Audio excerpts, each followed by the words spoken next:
Ele chegou ainda menino a Marechal Cândido Rondon. Viu a cidade crescer, viu o campo se transformar. De jovem líder comunitário, tornou-se um dos nomes mais importantes do cooperativismo regional. Conduziu por décadas aquela que foi a maior geradora de empregos de Marechal Rondon. Decisões tomadas por ele impactaram diretamente na economia e no desenvolvimento do município.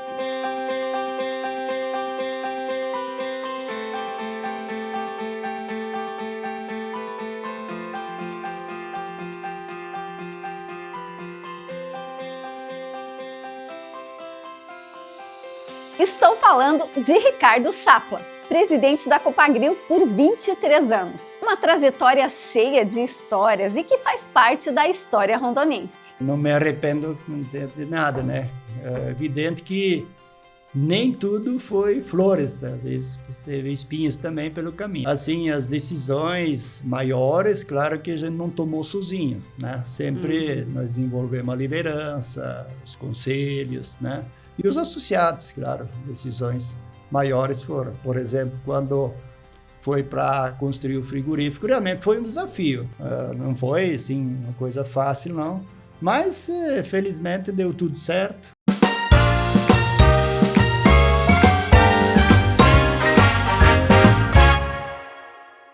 Bem-vindo, Ricardo Chapla. Obrigado. Uma satisfação tê-lo aqui no nosso programa Histórias da Nossa História. Impossível falar de Marechal sem contar histórias. E o senhor tem uma história muito grande, muito marcante, o cooperativismo. Praticamente 35 anos de Copagril, desses 35 anos, 23 como presidente. E não só isso, né, seu Ricardo? O cooperativismo como um todo. E Marechal, ele tem muito disso, do cooperativismo, associativismo. Então, nada melhor do que trazer o senhor aqui para a gente falar um pouquinho, relembrar todo esse processo, como é que foi Marechal lá atrás, quando a gente pensava em cooperativismo, cooperativas, né? E hoje o que a gente vive em Marechal, com toda certeza, tem muito daquele passado lá que o senhor ajudou a plantar. Então, antes da gente falar do presente e um pouquinho do futuro, nós vamos lembrar lá do passado. Quem era o Ricardo Chapla, que veio pequeno para Marechal, do Rio Grande do Sul, mas logo, desde muito jovem, se envolvendo com o cooperativismo, já com 16, 17 anos, inclusive alcançando cargos de liderança nesse setor. Gostaria que o senhor contasse um pouquinho como é que foi tudo isso naquela época. Bom, vou tentar, em primeiro lugar, muito obrigado pela oportunidade de poder estar aqui conversando com vocês, né? Vou tentar resumir. Eu vim para o Paraná, nascido lá no Rio Grande do Sul, em Santa Rosa, com 10 anos de idade, né? Os meus pais vieram para cá, então foi em 1965 que nós viemos para cá, né? Morando lá na linha Palmital. Então a gente participou em todo o tempo, desde o início ali do desmatamento, do início da mecanização, né, que catei muita raiz, né, também juntos, né? Então isso aí tudo. Mas assim, a gente estudou aqui ainda, na época era obrigatório estudar até 13 anos, e eu tive que repetir então quarta série, porque não tinha continuidade, até era longe, enfim. E depois, então, o nosso negócio era trabalhar na agricultura, claro, sempre, né? E aí a gente trabalhava. Depois dos 17 anos foi fundado o Clube 4S lá em Palmital, daí coube a mim ser o primeiro presidente, e até hoje ainda é o Comitê de Jovens Cooperativistas 13 de Maio, né? Então, já todos esses anos, depois quando migrou para ser Jovens Cooperativistas, né, teve problemas com a Emater, na época a Carpa, né, e tal. Mas daí, depois disso, o próprio pessoal da Carpa, na época, hoje é Emater, eles me insistiam muito para eu poder estudar, ver alguma coisa, e eu não tinha muito, né? O nosso negócio era trabalhar, e eu gostava muito de trabalhar na agricultura. E depois que foi aí, de tanta insistência, nós começamos a mexer aí num curso aí chamado na época, Projeto Minerva. Aí, eu e meu primo, né? Nelson mora lá hoje em Cascavel.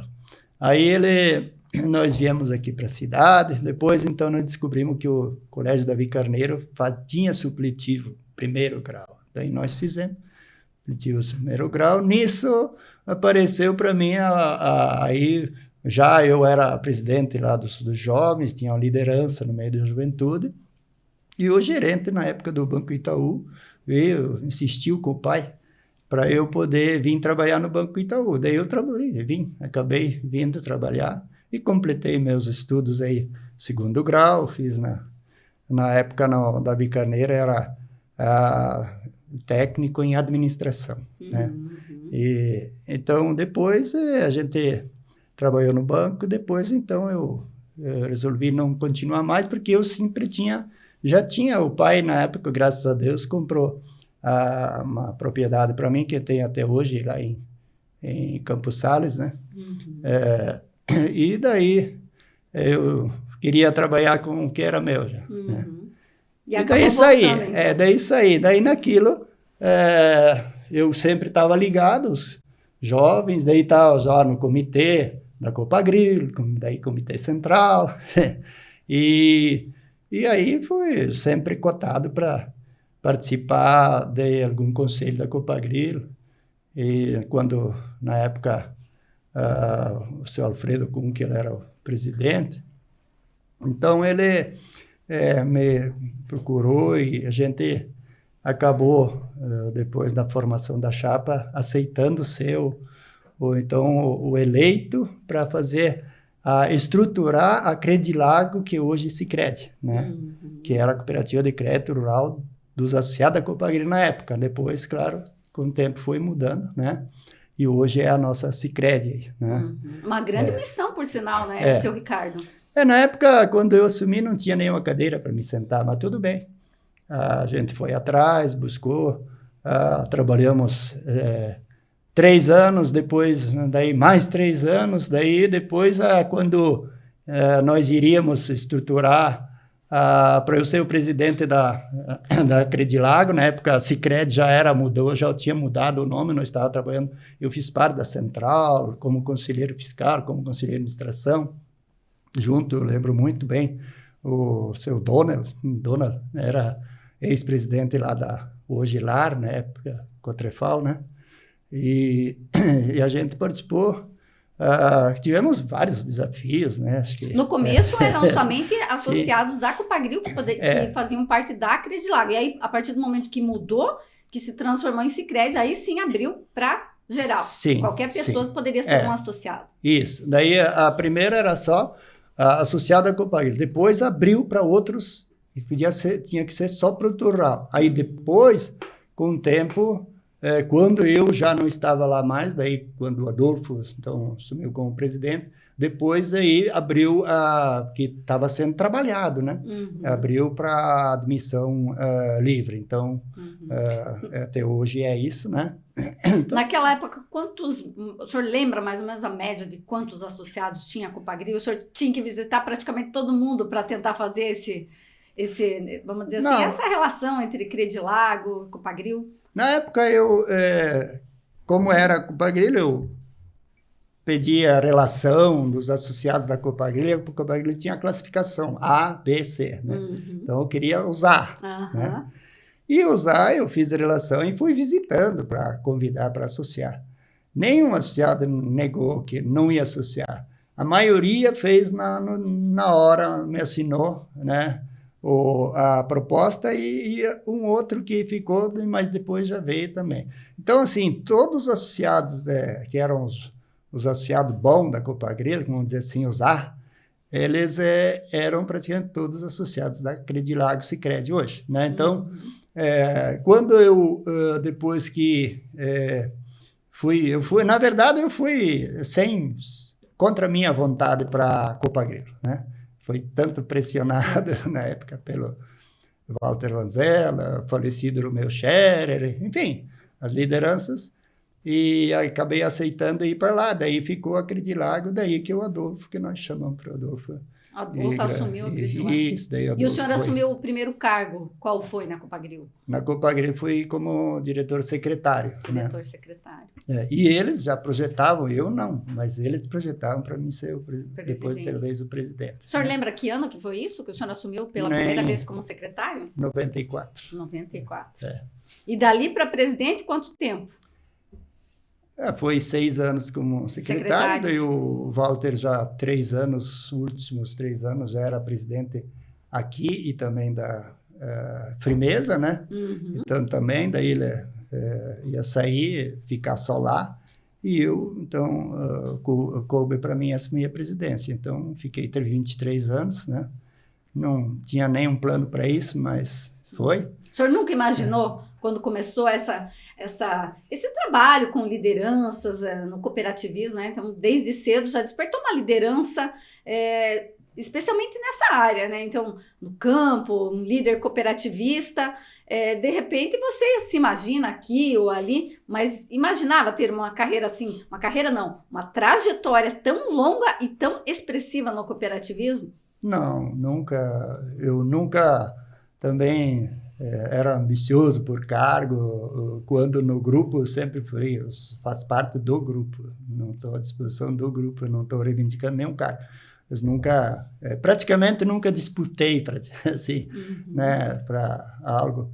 Foi sempre com conversa, com um diálogo que conduzimos sempre, né? Então, assim, eu acho que como um todo, eu não achei que ia ficar tanto tempo, né? Eu, na época, depois da Copagril, hoje tu vê, já fazem mais de 3 anos, né, que não estou, mas, na verdade, eu há 4 anos antes já tinha a intenção de não continuar, né? Mas daí a liderança, na época, também me pressionaram, acharam que eu deveria continuar indo. Aí eu fiz mais um mandato. Então, depois a gente conversou com o Eloy que estava comigo já fazia uns 20 anos, né? Então, para ele ser o presidente, e acertamos, e ele é o presidente, compusemos a diretoria, né? Com César, Ademir, e hoje estão aí na Copagril.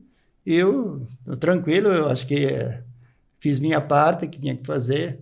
Claro, muitos sempre falo que cada um enxerga as pingas que eu tomei, mas os tombos que eu levei, não. Ninguém enxerga, isso é bem assim. Então, teve muitos desafios, né? Muitos momentos, assim, que realmente foram bem difíceis, né? Mas, graças a Deus, a gente sempre conseguiu fazer aquilo e conseguimos estruturar a Copagril, que ela é hoje, se pegar no ano 2000, quando eu assumi como presidente, o que em 2023, quando eu saí como presidente, fazer a fotografia daquela época e depois da outra, não tem nem comparação, né? Graças a Deus conseguimos estruturar bem a cooperativa, evoluiu, unidades, supermercados, enfim, tudo que trabalhamos, o próprio frigorífico, né? Que na época, até quando iniciamos o projeto, teve gente que duvidava que ia sair, mas saiu, né? E está aí hoje, está aí o frigorífico. Não é da Copagril, mas é dos associados, sim, né? De alguma maneira? De alguma maneira, sim, né? E nenhum associado precisou tirar nenhum dinheiro do bolso para ajudar a construir. Então, tudo isso aí. Então, hoje está aí atendendo bem os associados que são avicultores. Então, acho que, como um todo, eu posso dizer que saí realizado e hoje vivo minha vida tranquilo, sem grandes problemas, não tenho nenhuma ambição, nada de coisa. Muitas pessoas dizem, você... Não, eu fiz minha parte. Agora é os outros que têm que trabalhar, e eles estão trabalhando do jeito deles, e cada um tem seu jeito, sua maneira de visão das coisas, né? E eu não tenho nada a falar mais sobre isso. Seu Ricardo, quando nós fizemos a última entrevista, lembro bem, faz um pouquinho mais de 3 anos, né? Foi logo depois que o senhor deixou a presidência da Copagril. E naquele momento, assim, quando ele pedia, não, eu saio com a sensação de dever cumprido e tudo mais, mas era algo tão recente que muitas vezes a gente nem sabe definir muito bem. Hoje, passado 3 anos, como é que o senhor enxerga? Assim, conseguiu se desligar? Porque o que acontece muito quando as pessoas estão por muito tempo, seja, né, a gente está falando aqui do seu cargo, no caso da Copagril, mas enfim, políticos em vários setores, né? Então, às vezes as pessoas elas ficam por tanto tempo naquela função, ou que depois, quando elas se desligam, elas não conseguem conviver. Algumas, inclusive, entram em depressão, né? Uma vez eu entrevistei o prefeito Moacir, inclusive, ele disse que quando deixou a prefeitura, ele passou por um período tão difícil, entrou em depressão. Então, assim, realmente é difícil muitas vezes você se acostumar a uma nova realidade. Até o dia que você estava assim com tantas, de repente no dia seguinte, né, você não tem mais aquele cargo, você não precisa mais se preocupar com aquelas coisas todas que você tem que se preocupar enquanto você exerce um cargo importante. Como é que foi com o senhor o passar do tempo? Conseguiu encarar isso numa boa, teve dificuldade, passou por algum momento de depressão? Como é que foi para o senhor essa sucessão aí, né, de deixar o cargo de presidente da Copagril? Não, graças a Deus eu não tive nenhum problema, assim, eu, na verdade, eu, para mim, pessoalmente, já estava preparado para isso, né? Claro que eu não divulgava, não falava nada para ninguém para não criar expectativas. Uhum. Então, assim, eu, graças a Deus, consegui me desligar tranquilo, não tive nenhum problema maior, né? E, sabe, o Eloy, o César e o Ademir sabem que eu me coloquei sempre à disposição deles, se eles precisavam algo que eu pudesse conversar, que se quisesse alguma coisa. Então, tudo isso aí. Até pensei, eu vou daqui a pouco, cada semana, vou dar uma olhada lá, vou conversar. Depois eu acabei não indo mais, né? Acho que até melhor, deixa eles trabalhar, né? Porque eu fiz a minha parte. Na minha época, aquilo que era possível, às vezes até quase impossível, mas fizemos, né? Uhum. E eles agora estão lá. Então, eu consegui, porque eu sempre já estava... Na verdade, estava bem assim, preparado para isso, já que eu vou sair. Psicologicamente. Isso. Então, não fiquei mais pensando, tal, porque eu também confio, né? Confiei. Né? Eram pessoas na sua diretoria equipe, que estava assumindo, então eu não fiquei muito com essa cabeça preocupada lá, que... Claro, cada um tem sua maneira, seu jeito, né? Eu tinha meu, eles têm, o Eloy, por exemplo, tem a maneira, o jeito dele, né? Então, cada um, não somos iguais, né? Cada um tem a sua maneira, seu jeito de pensar, de trabalhar, de agir, né? De decidir, né? Uhum. Então, acho que como tudo, eu saí tranquilo, não tive nenhum problema maior, não. Né? Eu sempre eu era um presidente diferente às vezes dos outros, porque às vezes me falavam, mas como você como presidente, você vai ali não sei onde, e os outros não vão. Não, eu sempre fui assim. Agora, claro, depois disso, ficamos mais caseiros, vamos dizer assim, quanto a eventos, festas e coisas, porque a própria minha esposa também estava cansada disso, né? Uhum. Então, ela também... Não, agora nós vamos ficar mais sossegado aqui, né? E, como eu sempre falo, eu não sou rico, mas tenho com que viver tranquilo, sem problema. Formamos todas as nossas 2 filhas, tudo, tá tudo ok, nossa família, tranquilo, sem problema nenhum maior. E hoje, seu Ricardo, que atividade o senhor ocupa? O senhor falou que tinha, né, quando jovem, ganhou a propriedade do seu pai. Uhum. E hoje, o que o senhor exerce? Alguma atividade, além das pescarias paralelas? O pessoal gosta muito de pescar aqui. Não. Eu sei que o senhor é fã da pescaria, mas isso, brincadeiras à parte. Hoje, sim. O que o senhor tem alguma atividade que o senhor, assim... realiza ou só acompanha, tá mais tranquilo, já meio que aposentado, vamos dizer assim, da mão na massa?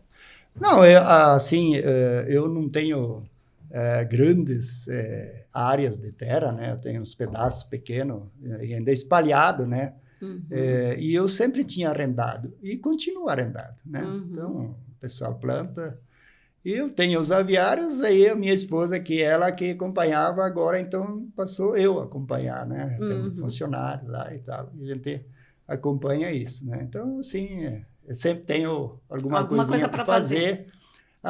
Claro, gosto de pescar, às vezes o pessoal fala, não vou pescar direto também, né? De vez em quando também. Claro. Nem tudo é só pescaria.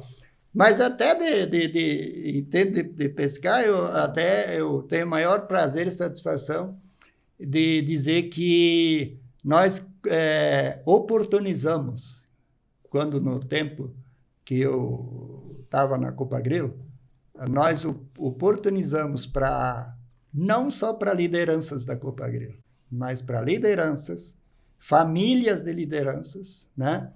Muitos outros associados, muitas outras pessoas.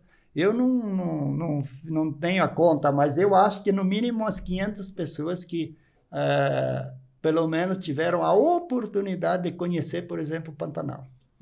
Porque era a decisão nossa, né? Se nós tivéssemos, não vamos nada fazer disso, não tinha essa oportunidade. Então, eu tenho isso aí, com certeza, essas pessoas nunca vão esquecer, né? Tiveram a oportunidade de conhecer realmente o que é Pantanal, né? Então, eu acho que isso é uma coisa que eu tenho sempre lembranças e tal, de pessoas às vezes, pessoas bem humildes e tal, que nós levamos, funcionárias, né? Que também levamos, né? Então, foi o nosso tempo. Nós achávamos que tinha que fazer, e graças a Deus nós praticamente nunca tiramos dinheiro do caixa da Copagri. Nós sempre tínhamos recursos que vinham dos rebates das empresas e tal, e a gente utilizava também isso, né? E claro que cada um ajudava também, não era todo mundo foi de graça, não, o pessoal ajudou a pagar também. Então, eu fico muito feliz com isso. E hoje, claro, eu gosto de pescar também. Vamos, volta e meia, com uns amigos, com outros amigos, né? Nem sempre dá para ir todo mundo, né? Então, mas claro que não estamos pescando direto, não. Sim. Né? Nos açudes dos amigos, às vezes também. Sim, não é sempre que dá para ir para o Pantanal. Sim. Seu Ricardo, o senhor tem ideia do quanto foi importante decisões que o senhor, enquanto presidente da Copagril, tomou ao longo desses 23 anos? A Copagril, sem dúvida, hoje ainda, mas já foi mais, os grandes geradores de imposto, de emprego.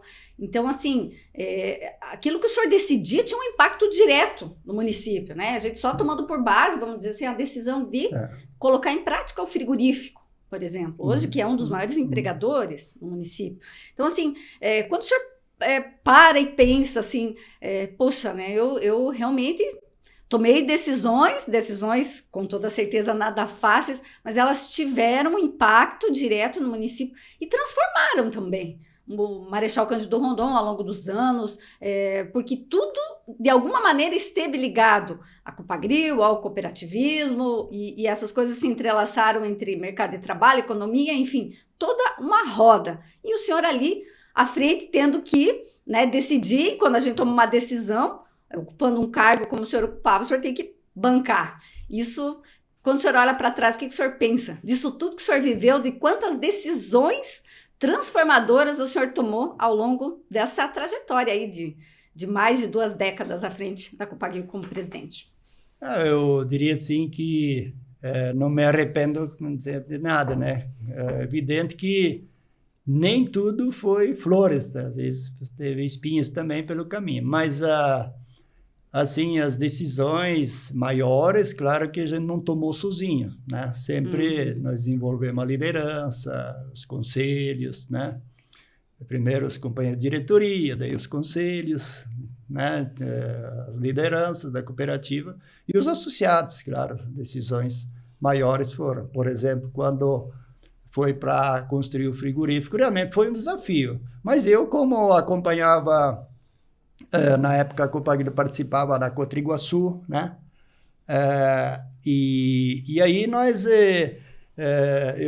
nas reuniões da Cotriguaçu, muitas vezes o assunto era avicultura, entre os 4 outros, o Dilvo, o Irineu, o Pitol e o Lang, né?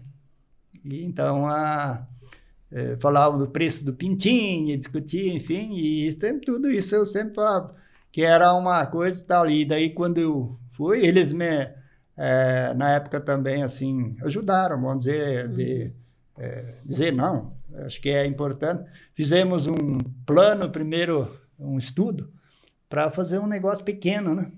Aí não dava viabilidade, aí depois foi maior, e tanto é que foi do tamanho que foi depois, que dava viabilidade, né? Na época. Então, não foi, assim, uma coisa fácil, não. Mas, felizmente, deu tudo certo, né?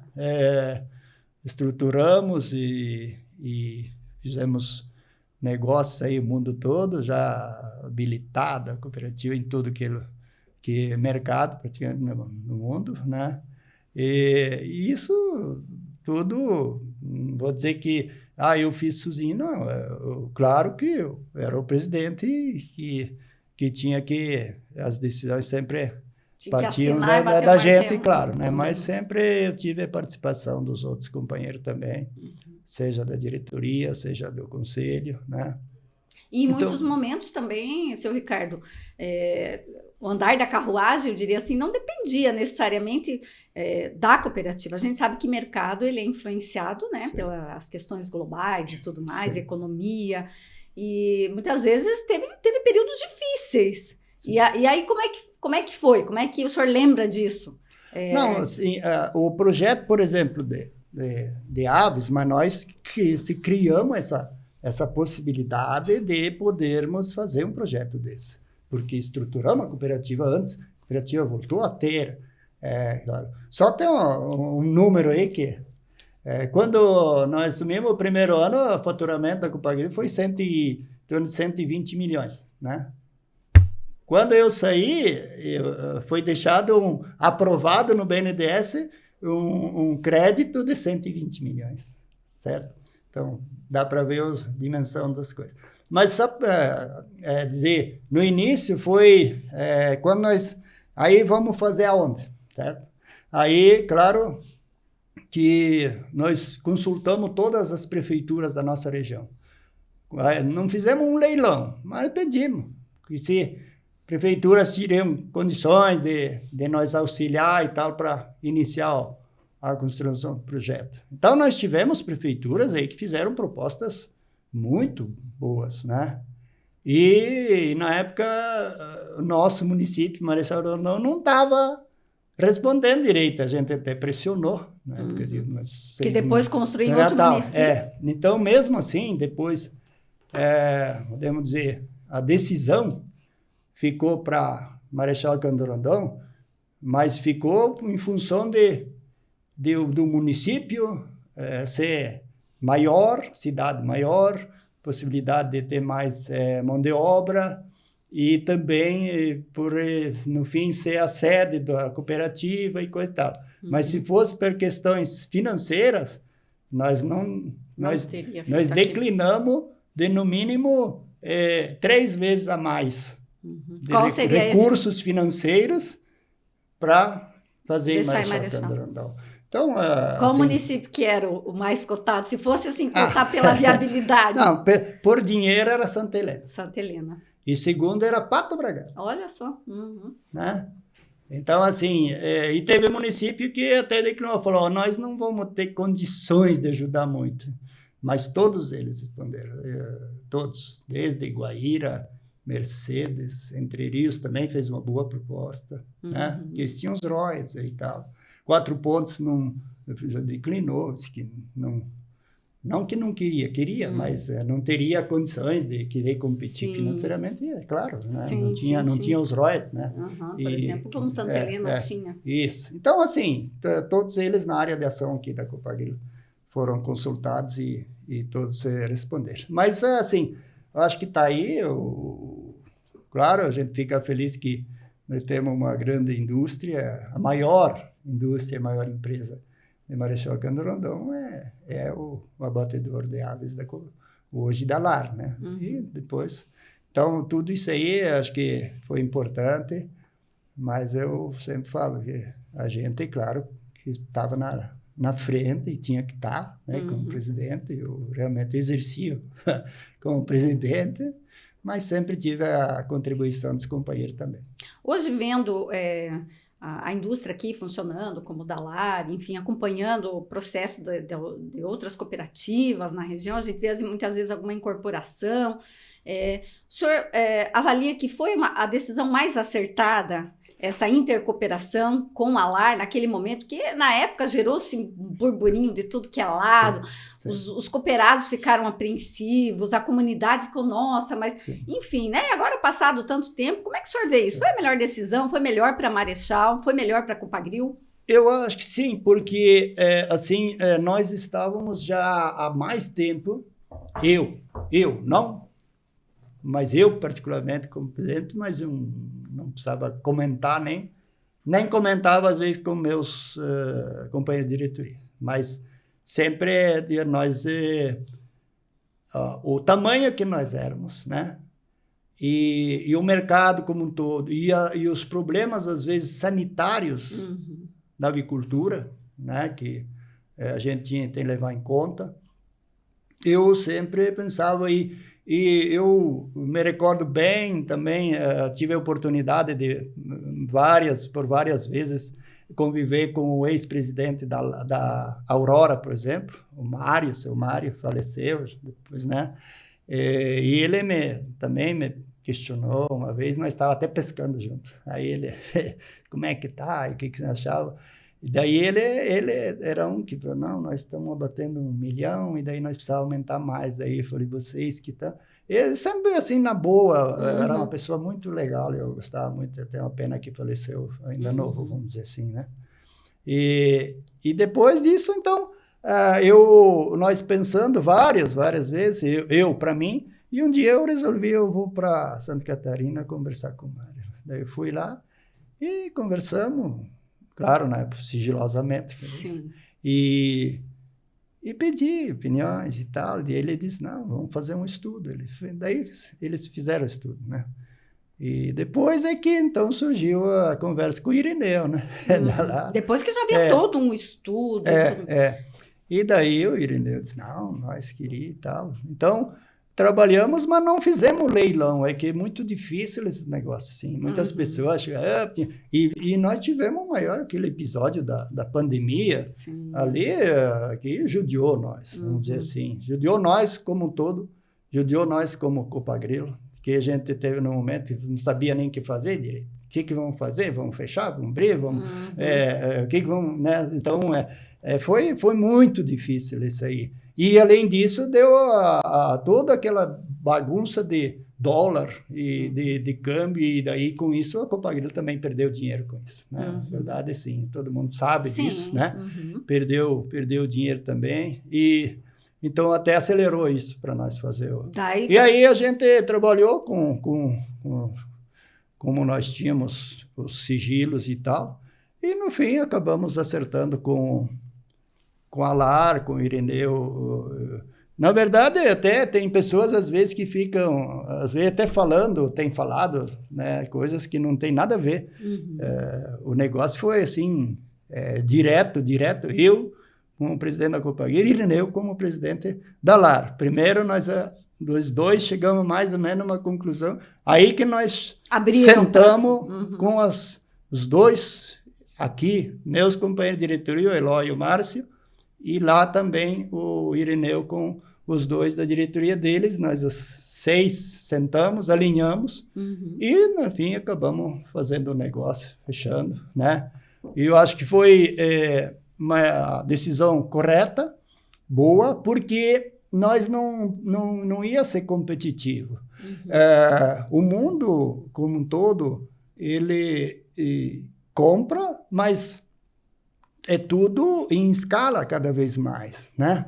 Então, no frango, não é assim que você ganha dinheiro. Tem gente que o frigorífico dá um monte de dinheiro. Não é assim. É ali no centavo, no detalhe. Você ganha e você perde também, né? Então, como a LAR, hoje, até diria assim, não estou aí fazendo propaganda para a LAR, mas a LAR é a cooperativa bem estruturada na parte da avicultura. Hoje, com 4 abatedouros que eles têm, como diz, competitividade como um todo. E também tem jeito de manejo. Por exemplo, quando dá uma salmonela em alguns aviários, nós temos um aviário, um frigorífico. A dificuldade de você manejar isso e de abater é complicado. Não tem quase, né? Você tem que parar uns dias para abater. E não tem como. A LAR hoje não, ela tem. Só direciona para um outro frigorífico. Isso, ela pode manusear isso, pode ir para cá ou para lá, como são 3 aqui na nossa região, 3 frigoríficos que eles têm, né? Então, acho que isso é uma maneira de ter até competitividade melhor. Então, acho que, como um todo, e eu, como avicultor hoje, que os associados da Copagrilo continuam associados da Copagrilo. Os aviários que a Copagrilo tinha, ela tem até hoje, né? Então, os associados são da Copagrilo. O negócio do associado da Copagrilo é com a Copagrilo e não com a LAR direto. Mas é evidente que a LAR a toda parte de estrutura, mas passa pela Copagrilo para o avicultor e do avicultor pela Copagrilo para a LAR. Essa passagem... Ninguém ficou desassistido? Não. Então, assim, como um todo, hoje eu diria, está muito mais tranquilo, seguro, os resultados são bons, evidente que tem algum outro problema, isso é normal, né? Mas, no geral, a gente tem ouvido aí que os associados da Copagrilo estão satisfeitos com os resultados que tem, né? Com a LAR. E, evidente, tem as outras cooperativas também, que também andaram se estruturando mais, né? Mesmo a Coca-Cola, a Cevale, a própria Copavel também. Então, tudo isso aí, eu agora só torço que elas vão bem, que ganhem bastante dinheiro, para poder, então, remunerar bem a nós e também nos dar sobras no final do ano, que sempre são importantes também. Claro. O que foi mais difícil? Bater o martelo para construir o frigorífico ou na hora de abrir para os demais a intercooperação, como foi definido na época com a LAR? O que foi mais difícil para o senhor? Que decisão foi mais difícil o senhor tomar? Eu acho que as duas não foram assim fáceis, né? Os 2 momentos diferentes, claro, né? E talvez até pelo entendimento dos associados, de repente foi mais difícil a intercooperação nós fazer do que a nós iniciar a construção, né? Porque uns entenderam, e pior de tudo, que nós não tivemos a oportunidade de poder ir em reuniões, apresentar para os associados, porque não dava para fazer reuniões em função da pandemia que nós tivemos. E não tem como esses negócios. Tem que ser. Mas nós fizemos tudo dentro da legalidade, fizemos com as lideranças, conseguimos conversar e também fizemos a assembleia, conforme deu para fazer, porque não podia juntar pessoas, então foi uma parte um pouco presencial e também por videoconferência, todos os associados, quem quisesse participar, podia participar. E foi decidido certo, dentro de tudo que o Estatuto da Cooperativa, que a lei, a legislação prega, tudo certo, sem nenhum problema. Então, se tem alguém outro que teve outras intenções de querer fazer algum tipo de comentário, não tem veracidade nenhuma. Certo. Seu Ricardo, enquanto presidente, enquanto a sua passagem pela Copagrilo, o senhor conheceu quantos países? Foram vários, com toda certeza. Foram muitos. Felizmente, nós não fomos passear, vamos dizer assim, mas sempre foi através de buscar conhecimento e também já visualizando negócios. Mas nós tivemos a oportunidade de ir em todos os continentes, por exemplo. Né? Por exemplo, na Nova Zelândia e Austrália, nós fomos muito mais para conhecer com um grupo de presidentes, né, das cooperativas do Paraná e também foi alguns de Santa Catarina e São Paulo. Né? A parte lá Japão, China e tal, foi tudo já visando negócios também, né? Então, a gente foi muitas vezes lá, acho que país que eu acho que mais fui acho que Estados Unidos, né? Mas foi muito mais para treinamentos e conhecimento foi Estados Unidos, que nós tínhamos um sistema da Syngenta que ela levava todo ano um grupo de diretores, presidentes de cooperativas aqui do sul do Brasil para esse tipo de treinamentos. Então, mas assim, Alemanha, França, dois países bastante vezes também, porque tinha a exposição que até hoje tem, a Nuga, que é considerada, se não a maior feira de alimentos do mundo, né? Ela uma vez em Colônia, na Alemanha, e outra vez em Paris, na Espanha, né? E, assim, outros países, a gente teve a oportunidade de conquistar, desde Rússia, até a Polônia, dizemos que a Polônia eu achei muito bonito, né? A Polônia que no passado foi... E é interessante, quando era no passado, e por isso que às vezes...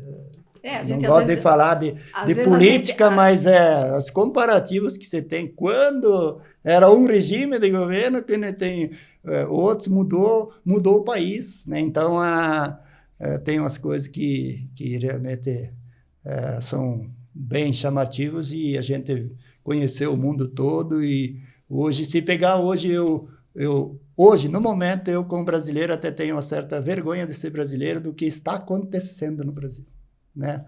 Que independente de partido político, não tenho partido nenhum, mas é vergonhoso o que nós estamos vivendo hoje no Brasil.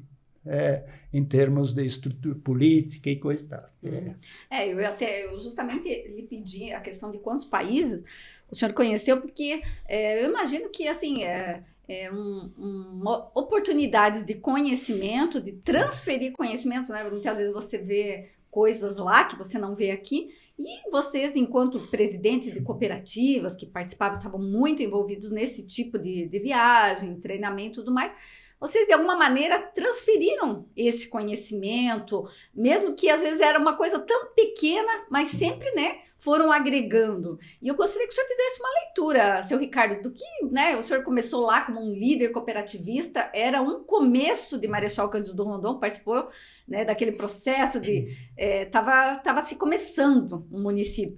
E depois conheceu o mundo todo enfim, e o nosso oeste do Paraná é muito forte no agronegócio, no cooperativismo, no associativismo. Que leitura o senhor faz de todo esse tempo que veio de lá, depois das oportunidades que o senhor teve, né, inclusive sendo um agente transformador também do oeste, e como você vê o oeste hoje, que está aí uma grande potência, tem espaço para ser muito mais ainda, penso eu.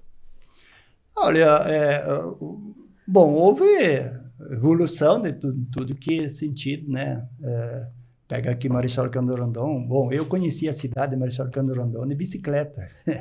Eu era contínuo do Banco Itaú, então eu tive 1 ano e pouco, conheci e até hoje lembro, muitos já faleceram, outros ainda estão vivos por aí, empresários, ex-empresários aí que na época eram. Então, mas assim, como um todo... eu nunca imaginava, né, que eu teria todas essas oportunidades também, né? Claro, foi um aprendizado muito grande, evidente que nós, todas as lideranças que participavam, transferimos, sim, muita coisa para nós. Se pega na parte de produção, seja aves, suínos, né, tudo isso foi própria tecnologia na parte agrícola, muita informação, muita coisa que foi, claro, expandido isso dentro especialmente da nossa região, quem foi, mas também não só nossa região, como Paraná, como região sul especialmente, né? Então, acho que isso foi muito, tanto é que cooperativas que evoluíram muito também, né? Cresceram, e o tempo, tem cooperativas que vão crescer bem mais ainda, tem outras que vão ficar por aí, ou às vezes até diminuir, mas tudo dentro de um processo de cada um que tem as projeções, visões de poder. E como eu acho que aprendizado, esse a gente nunca esquece, né? Mas foi muito oportuno, de muitas coisas, muitas decisões que nós tomamos em função do que nós vimos, ouvimos, né? Participamos, né? Então, acho que como um todo, realmente, eu sempre falo que até eu tenho um companheiro que até hoje ainda é presidente de uma cooperativa da região, ele falou que nós nós devia viver até 200 anos, porque agora que nós conhecemos, sabemos as coisas, daí nós já está chegando no final do nosso... Demora a vida toda, muitas vezes. E é interessante, é verdade, sim. Se a gente soubesse só, vamos dizer, 30% na época quando a gente assumiu, do que sabemos hoje, é diferente. Claro, mudaram muitas coisas, inclusive em países mudaram regimes de governo, enfim, coisas, mas como um todo, eu vejo que o mundo como um todo tem muitas lideranças também que não são proativas, né? Uhum. E muito se deu, se ele comparar o que era, por exemplo, os Estados Unidos. Quando a primeira vez que fui aos Estados Unidos, era o rigor da lei e todo mundo respeitava. E isso tudo foi mudando, virou hoje, sabe, não é mais aquilo, né? Mesma coisa o Brasil, né, também, se nós pegarmos os tempos dos regimes de governo militar que nós tínhamos, era uma situação. Era ruim para quem não queria trabalhar, na verdade. Essa é a minha opinião. Eu enxergava isso. Quem trabalhava não tinha problema nenhum. Não tinha ditadura nenhuma. Agora, era governo militar. Mas tinha, como diz aquela palavra escrita, ordem e progresso na bandeira. Aquela valia mesmo, né? Hoje até tem alguns que têm ideia de querer trocar, né? Então, veja bem. Então, assim, mudou as coisas. As pessoas também mudam, as cabeças mudam, né? Tudo isso aí, mas acho que todo o processo, tudo que nós andamos, fizemos, acho que tudo foi sempre visando o melhor para quem? Para a cooperativa e para os associados da cooperativa. Não era para mim, pessoalmente. Para mim, pessoalmente, não tinha assim, a ambição das coisas, mas sim para sempre olhando pela cooperativa, pelos associados da cooperativa. Dar oportunidade para os associados da cooperativa, especialmente para poder ter renda. Então, tanto é que quando na avicultura nós implantamos, quanta oportunidade a mais, né? Mas aí nós tivemos um processo, crescemos no leite, hoje já mudou tudo, né? Nós crescemos no suíno, na época tinha 6.000 matrizes. Quando eu saí da Copagro, tinha quase 40.000 matrizes, por exemplo, né? Então, processo que... Então, tudo isso foi trabalhado, sempre olhando para o associado, ele ter fonte de renda cada vez melhor e segurança melhor também naquilo que ele produzia. Então, eu acho que sempre falo assim, as cooperativas e a Copagril, que nós tantos anos ficamos mais da metade da nossa vida na Copagril, mas assim, sempre é a segurança, né? Nada contra ninguém. Toda iniciativa proativa é importante, seja ela cooperativa, seja não cooperativa, né? Uhum. Mas as cooperativas dão segurança para o produtor, isso eu tenho certeza e vão continuar dando, né? Eu acho que esse é o processo das cooperativas fazer isso e espero que a nossa Copagril também continue sempre assim. Uhum. Seu Ricardo, se fosse para o senhor definir em poucas palavras, quando o senhor lembra de toda a sua passagem pelo cooperativismo, o que mais lhe dá orgulho em falar? Olha, eu vivi mais de tantas décadas aí da minha vida ali e eu tenho orgulho em dizer isso, e também que legado, na sua visão, o senhor deixou? Isso é difícil, né? É difícil falar de si mesmo. É difícil falar da gente, os outros que têm que falar, né?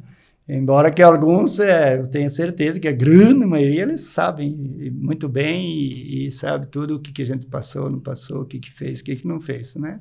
mas alguns menores sempre é normal. Normal, não, é verdade. Temos, né? Mas eu acho que uma das grandes coisas, acho que nós fizemos a Copagril crescer, evoluir, né? Eu acho que isso, o que era a Copagril e o tempo que eu passei como diretor, secretário, depois como presidente, 23 anos, eu acho que nós evoluímos e crescemos bem, né? E tanto é que se olhar o faturamento em 2000, acho que não sei se dava 120 milhões, não recordo bem, mas por aí, né?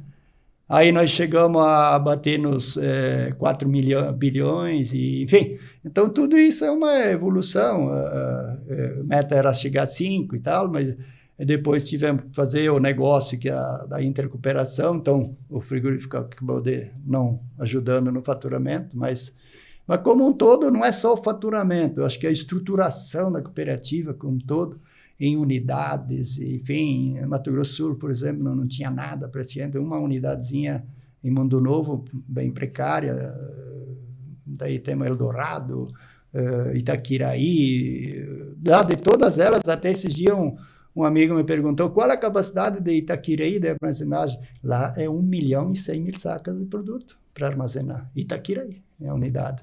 E também os outros todos, lojas depois, aqui no Paraná, supermercado. Tivemos que estruturar o supermercado, tudo, fechar os pequenos, que não diz fechar, terceirizar, vender, porque não era viável para a cooperativa, né?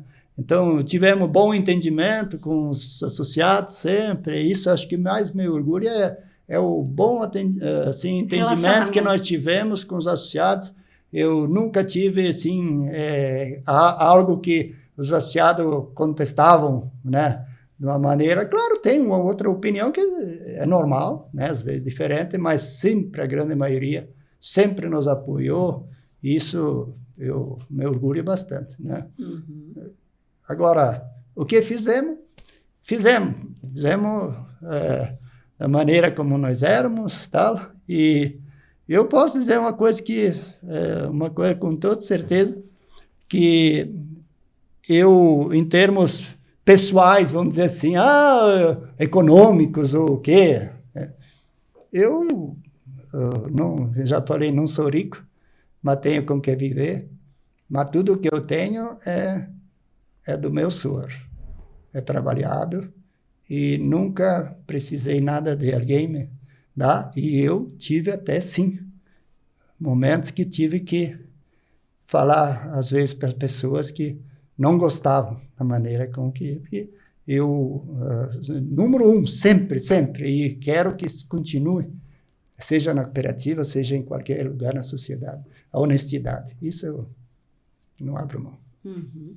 Seu Ricardo, quando o senhor era presidente, o senhor tinha lá, né, milhares de associados que olhavam o senhor como presidente, aquela coisa, muitos aprovavam, alguns criticavam, isso é normal, a gente não consegue agradar todo mundo. Sim. E o senhor hoje como um associado da Copagril, como é que o senhor vê hoje os rumos que a Copagril está tomando? Uma coisa quando você está lá, outra coisa quando você olha de fora. Como é que o senhor vê hoje a Copagril? O senhor acha que ela está indo pelo caminho certo, tem tudo para continuar evoluindo, enfim, se tornar talvez uma grande potência, aí, não que não seja, mas vamos dizer assim, pensar algo maior? Olha, como diz, cada um tem a sua maneira, seu jeito de pensar, de ver, de agir. Claro, os tempos também, as coisas vão mudando rápido, e tem que se atualizar dentro da coisa. Eu acho que nessa parte a Copagril está se atualizando, precisa, né? Uhum. Então, acho que tudo bem. Pelo lugar, eu sempre confiei, porque se não ia confiar, não ia deixar na atual diretoria, e continuo confiando.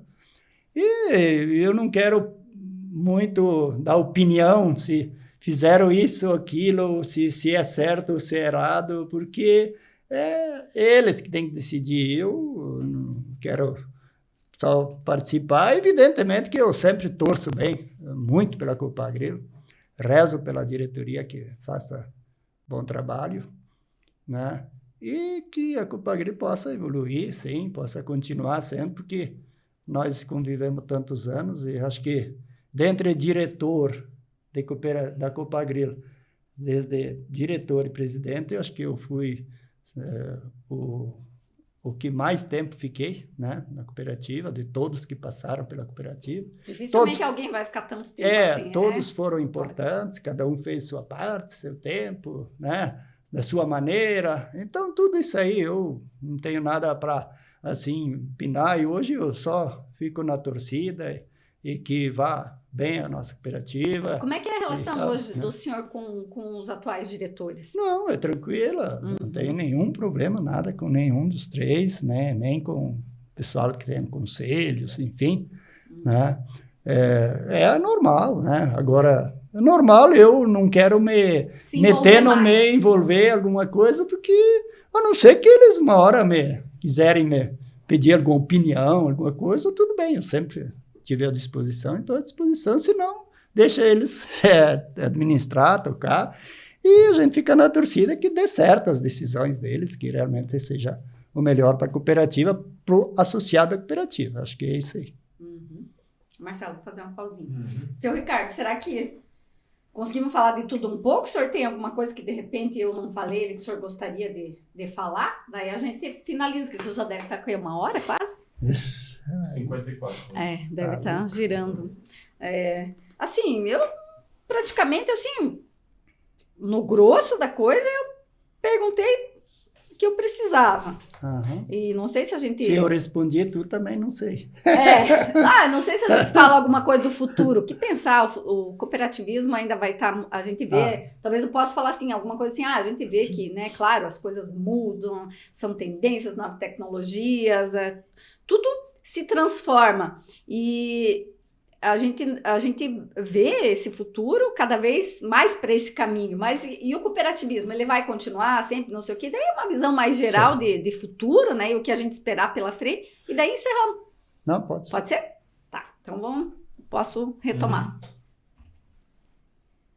Seu Ricardo, falamos aqui bastante de transformações, lá do passado para anos seguintes, muitas transformações, naquele tempo até hoje, novas transformações, e com certeza será assim no futuro. Como é que o senhor analisa essa... A gente hoje tem tantas novas tecnologias, máquinas, isso, assim, muitas coisas que às vezes a gente nem acredita, inteligência artificial, tudo chegando de uma maneira bastante expressiva.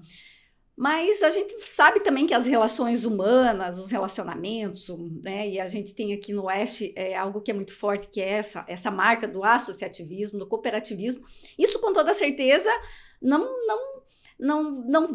vou dizer assim, não muda pela máquina, né? Essa relação humana é algo que é nossa. Como é que o senhor vê isso no futuro? O associativismo, o cooperativismo, isso vai continuar sendo muito forte, muito presente nas regiões, enfim, como no oeste do Paraná, como é aqui, né, na nossa região, ou isso vai se mudar com o tempo, com tantas transformações tecnológicas, enfim, como o senhor, que já teve, né, essa oportunidade de vivenciar tantas experiências mundo afora, como é que o senhor consegue fazer essa análise hoje de tudo que a gente está vivendo e do que a gente projeta quando a gente pensa no futuro? Olha, eu acho que assim, o associativismo e o cooperativismo vai continuar, sim, né? E deve continuar, na nossa visão, que acho que é a melhor alternativa que se tem. Quanto às cooperativas, todas elas têm suas metas, suas ambições. Eu espero que os egos pessoais não sejam maiores do que os desejos dos associados das cooperativas, né? Porque a cooperativa, em primeiro lugar, ela tem que ser boa para o associado da cooperativa, né? Isso é em primeiro lugar. Evidentemente, ela, com contrapartida, vai ser boa para a sociedade como um todo, né? Acho que isso é importante. Eu acredito que nossas cooperativas aqui vão continuar evoluindo não só nossa região, o Paraná, o Brasil como um todo, tem muitas cooperativas muito boas, né, em todos os lugares, né? E é evidente que tudo isso, a tecnologia, agora até a inteligência artificial, enfim, tudo tem que acompanhar, né? Tem que acompanhar, mas uma coisa é certa, toda e qualquer mecanismo de tecnologia e tal, não vai substituir nunca em 100% as pessoas. Ainda sempre as pessoas é que vão decidir as coisas, não a máquina. A máquina decide aquilo que as pessoas querem. Né? Então, acho que isso acho que, na minha opinião, não vai mudar. Né? E a gente precisa utilizar. A tecnologia toda, ela veio para o bem, né? Muita coisa boa. Mas, claro que as pessoas mal intencionadas, às vezes, usam a tecnologia para o mal, né? Então, a gente precisa ter muita atenção nisso. Mas, assim, as pessoas não vão ser substituídas 100%, não, né? Sempre tem que ter uma pessoa. Por trás da tecnologia, tem alguma pessoa também nisso, né? Então, para dar o comando também, tem que ter. Isso, tem que ter pessoas. Então, eu espero que sempre as pessoas possam evoluir, sempre, mas que trabalhem com honestidade, né? Transparência, isso é muito importante, né?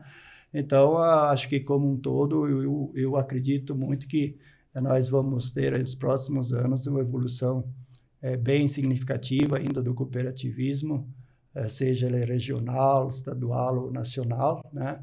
Que ainda seja, não só vou falar do cooperativismo de produção, né? No caso agrícola, agropecuária, mas também de outros ramos de cooperativas, como as de crédito. As de crédito vão evoluir cada vez mais. Temos aí os 3 sistemas hoje, vamos dizer assim, né? Ou 4, né? Que eu conheço ali.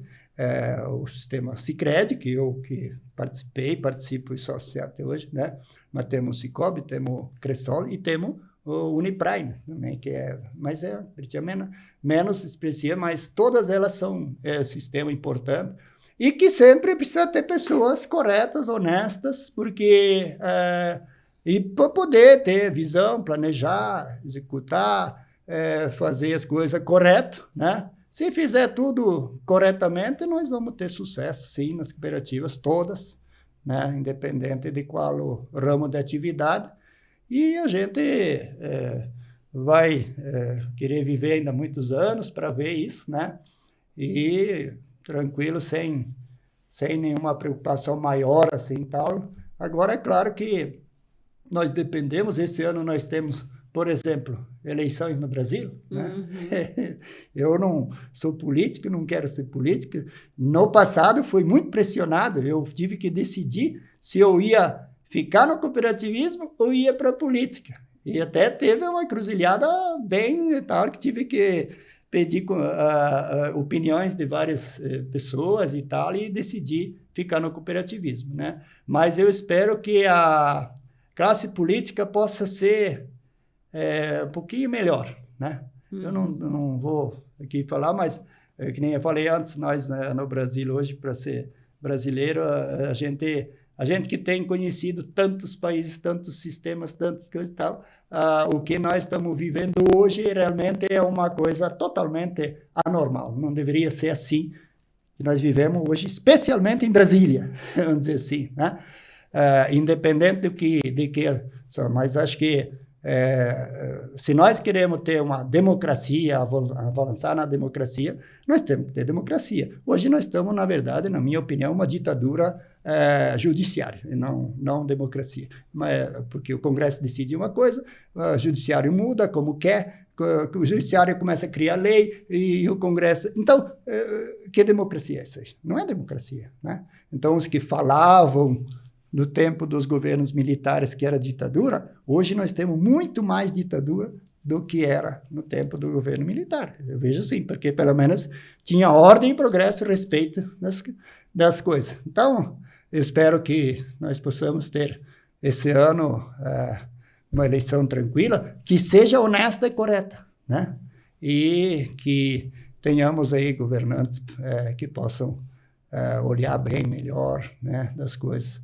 E tanto faz se no nível nacional, estadual, sem problema nenhum, né? E nós vamos ficar sempre na torcida que seja bom para todos, seja como ser humano, como pessoas, se respeitando todo mundo e se querendo o bem todo mundo, e que possamos aí ter uma vida boa a todo mundo e com progresso, trabalho e alegria e prazer em todos os tempos.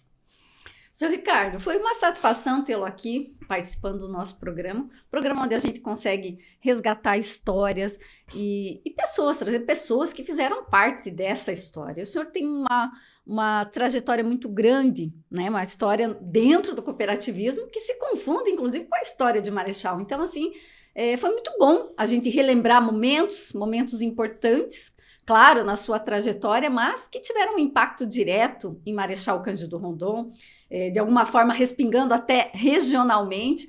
Então, assim, foi muito bom tê-lo aqui. Quero agradecer por ter aceito o nosso convite. Sempre que quiser, venha tomar um cafezinho com a gente e desejar todo sucesso para o senhor, que o senhor possa viver bastante, como o senhor falou, né? Aprendizado, teve muita oportunidade e agora também tempo para viver, pescar um pouco mais e tá tudo certo. Muito obrigado, Ana Paula, obrigado a vocês do presente por essa oportunidade. A gente está à disposição sempre e sempre torcendo que a nossa cidade, nosso município, nossa região, todos vá bem, né? E que todas as pessoas que vivem nessa região possam ser sempre felizes. Obrigado a vocês todos. Chega ao fim mais um episódio do programa Histórias da Nossa História, porque no presente cada história conta. E a nossa história é feita junto com a sua.